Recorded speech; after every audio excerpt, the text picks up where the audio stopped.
know, you should know that this is week 10 edition of Around the MLS show with Sam, right here on Africa Sports Network.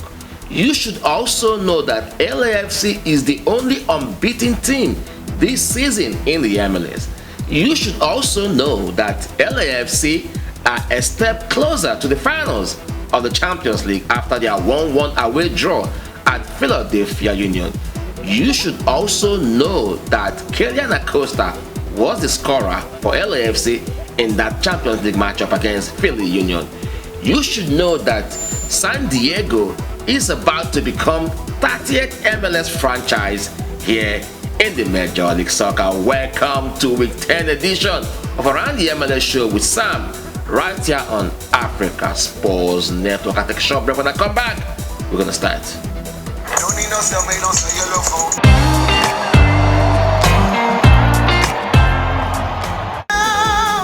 Alright, welcome back to the program. Like I said, you should know that week 9 produced 35 goals with only one away win. Yes, you should know that. And also, you should know that in this week 10, New England Revolution will be at home to welcome FC Cincy, top of the table clash, and whoever wins that game will open up a 3-point lead in the Eastern Conference on the lot, because both teams are tied on 20 points after 9 games. And also, wherever you see your team this week 10, just know that that summarizes what your team have been doing so far in 10 weeks old MLS new season. So let's look at that matchup between New England Revolution and FC Cincy. FC Cincy and New England won their week 9 matches. FC Cincy strolled 2-1 past Portland Timbers, while New England Revolution also won their matchup at home. So right now, both teams seem to be undefeated at home. FC Cincinnati, after their 5-1 thrashing at City Park against St. Louis, make me question their away form, while New England are solid at home. So now, how would Pat Noonan, line up his team? After Alvaro Barrel transferred to Udinese, he will still be part of FC Cincy's setup until the summer of this year. Obinna Nwobodo started their game against Portland, 7 starts in the 7 matches he has played so far this season. But for New England Revolution, I'm going to tell you that both New England Revs and FC Cincy have 20 points after 9 games. They've won 6, they've drawn 2, and they've lost 1. New England Revolution 20 points through 9 seasons equal their second best start in their franchise history. FC Cincy has 20 points in 9 games, equaling a total of all they had in 2021 season, plus a 2 goal difference. New England Revolution had no player caution in the win against Sporting Kansas on Saturday, the 3rd time in the season that New England Revs players have been off the book from the referees. Alvaro Barrel is tied for 2nd in MLS with 23 chances created this season. No wonder Udinese were right behind him, trying to chase in his signature, and he put pen on paper a multi-million-dollar contract with FC Cincinnati. So whoever wins that game will open up a 3-point lead on top Eastern Conference, because both teams are tied on the same point. So who do you think will win? FC Cincy, their away form is questionable. New England Revs, solid home form. But I think this might be a win for New England Revolution. We'll be right back.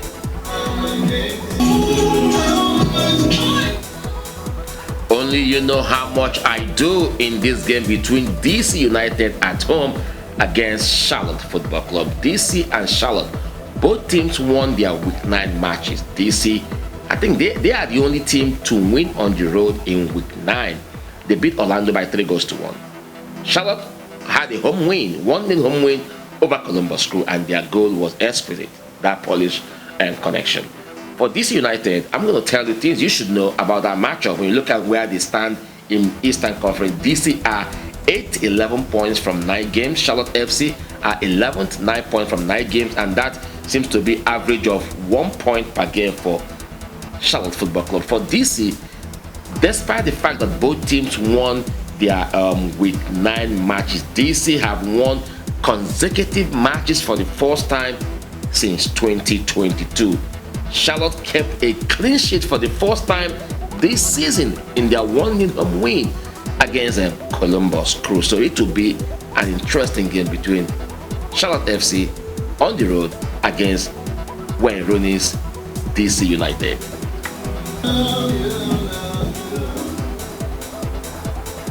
Alright, so still on Eastern Conference matchup, things you should know between Atlanta United, who will be on the road against Nashville in week 10. Yes, Nashville, I think in that game against LAFC, I think they did pretty well, by holding the MLS most potent strike force to a 1-1 draw. Even though Nashville took the lead, Hani Mukhtar MVP statue has been evolving this season. He hasn't really been the Hani Mukhtar that we saw that scored 22 plus goals last season. For Atlanta United, they are also pulling their weight when you see what they did in week 9, beating Chicago Fire by 2-1 at home. Now they'll be on the road against Nashville. And I was thinking that Nashville will be the team that will break LAFC unbeaten run this season, but they couldn't do that. So LAFC still unbeaten. Nashville did pretty decent against LAFC. So when you look at where they stand in both East and Western Conference, both teams are in that playoff threshold. Nashville are 6th in the Eastern Conference. They have 12 points from 9 games, while Atlanta are 3rd, 18 points from 9 games. So let me tell you things you should know about this matchup between Nashville and Atlanta United. Atlanta United won each of their first 2 meetings with Nashville. Nashville recorded a 4-match winning streak from August 21st to September 3rd last season, and in that 4-match winning streak, Nashville scored 14 goals. With 18 points, Atlanta United is off to their second best start in their franchise history. Hani Mukhtar scored Nashville only goal in their 1-1 home draw over LAFC. Atlanta United winning 2-1 against Chicago Fire on Sunday, and that winning goal was scored by Marin Hell Celestia. It was an own goal that he committed, but then Atlanta will be on the road against Nashville.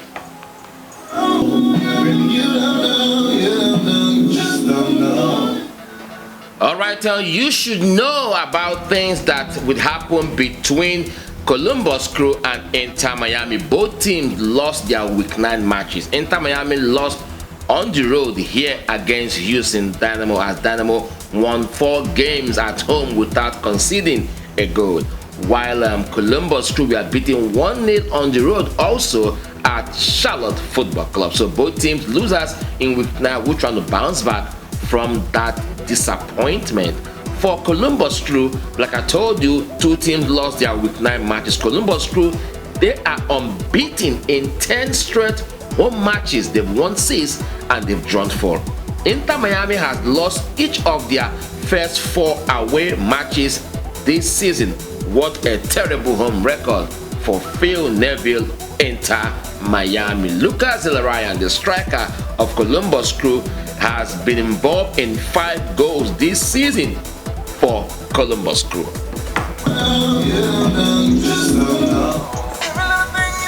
Alright, so let's go to Pat Noonan pre-match conference for their game against New England Revolution. This is Pat Noonan. Remember, in the US Open Cup, they also made it to the next round of the Open Cup. So now Pat Noonan is taking us to the pre-match conference against the New England Revolution. This is still Around the MLS show with Sam here on Africa Sports Network. Good memories, the actual surface. I think that's well documented. We just have to find ways to move on from the turf. The artificial surface is just a tough thing for the players to have to deal with and endure. So, but both teams have to deal with it. They're obviously accustomed to playing there, but good memories, and I'll kind of leave it at that. When it comes to the actual what the game looks like, that's a different story. Not easier, but always enjoyable. It's a good challenge because his teams are going to be prepared and they're proven winners. So this is a good matchup for our group, and I'm sure both sides are looking forward to an early test where we're both sitting at the top of the conference. I think so. Results-wise, we've positioned ourselves well, but now you've had enough games against strong opponents where going on the road against a team at the top of the standings, this is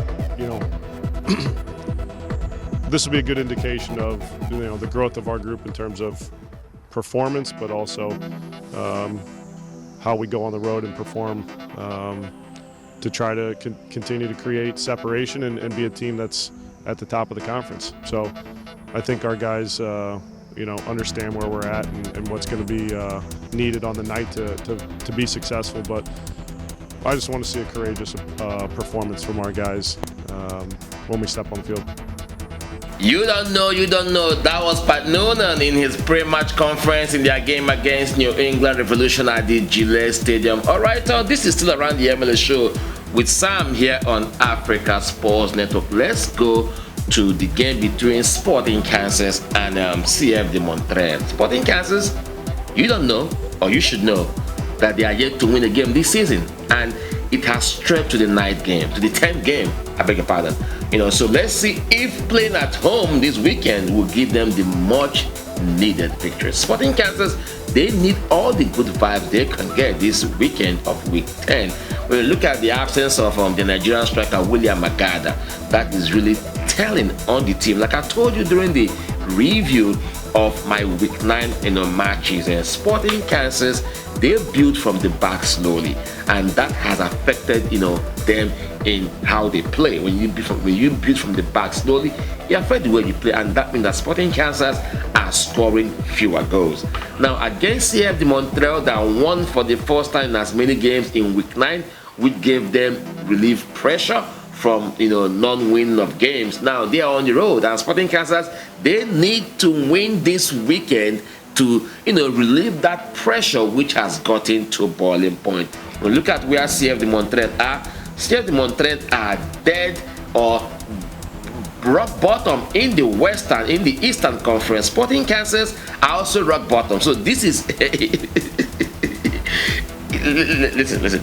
If actually that MLS operate a relegation and promotion system, these two teams will be called relegation strugglers, and both of them occupy their rock bottom position in their conferences. So Sporting KC 3 points from 9 games, yet to win a game this season. CF de Montreal 6 points from 8 games, 0.75 points per game, and both teams are not different in terms of their form this season. So let's see things you should know in this game.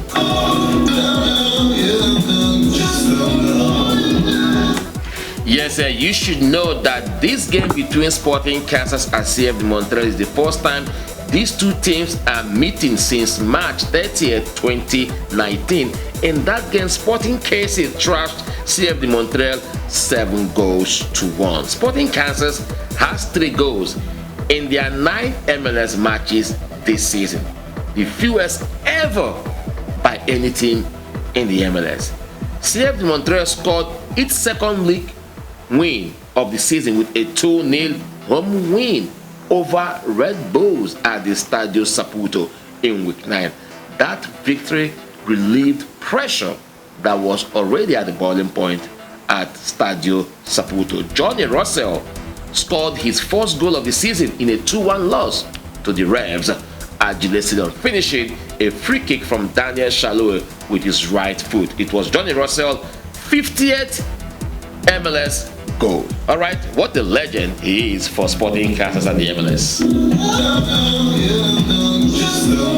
Alright, still on major matchups in both East and Western Conference in this week 10. St. Louis will be at home to welcome Portland Timbers.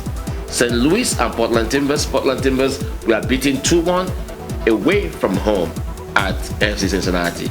I think St. Louis got a 1-1 draw in week 9. So now they are back to their fortress, their home turf. The only game they've lost this season on that turf was their 1-0 home defeat to Minnesota United this season. So now, how do you think that's going to pan out? Portland will want to bounce back from their disappointment at FC Cincinnati, while St. Louis will want to maintain their home dominant form. So when you look at where both teams stand in both Western Conference, Portland Timbers are 10th in the Western Conference, 8 points from 9 games, while St. Louis are top of the league or the conference, 19 points from 9 games. Do you know that St. Louis beat Portland Timbers at the Providence Park early in this season? So Portland might be on a revenge mission at City Park in this week 10. But one thing about St. Louis is how dominant they are at home. When you look at how many goals they've scored at home, they've scored 11 goals in 4 home matches. And when you look at them beating Portland at Providence Park, that will make you question Portland Timbers' road form. They lost 2-1 to FC Cincinnati, and now they are going to the Lions Den at St. Louis Football Club. In their 2-1 loss at FC Cincinnati, Portland Timbers outshot their opponent 14-13, but they couldn't convert it. Only one chance they got. Darren Asprilla put that away. Alright, so let me give you a rundown of other matchups in this week 10. Orlando City will be at home to welcome LA Galaxy. Orlando City Football Club in the Eastern Conference, they are 9th, just 11 points from 8 games, while LA Galaxy won for the first time in week 9, and LA Galaxy is still 13th in the Western Conference, 6 points from 8 games. Toronto FC will be at home at the BMO to welcome New York City Football Club. New York City Football Club are 4th in the Eastern Conference, 15 points from 9 games, while Toronto Football Club are 12th, 9 points from 9 games in both Eastern Conference. Alright, Austin Football Club will be at the Q2 Stadium to welcome San Jose Earthquake. Austin FC, they are outside the playoff zone, 8 points from 8 games, while San Jose Earthquake are 5th in the Western Conference, 14 points from 9 games. Alright, Real Salt Lake will be at home to welcome Seattle Sounders. Seattle Sounders are 2nd in the West, 19 points from 9 games. Real Salt Lake are 9th, 9 points from 8 games in the Western Conference, while FC Dallas on Sunday will be on the road against FC Minnesota. So those are the matchups that we have in this weekend. So I mean, you will see where your team will be after 2 months of intense action in the MLS this season. Now look at where your team are placed in their conference, and that will summarize, or that will tell you what your team has been doing so far this season.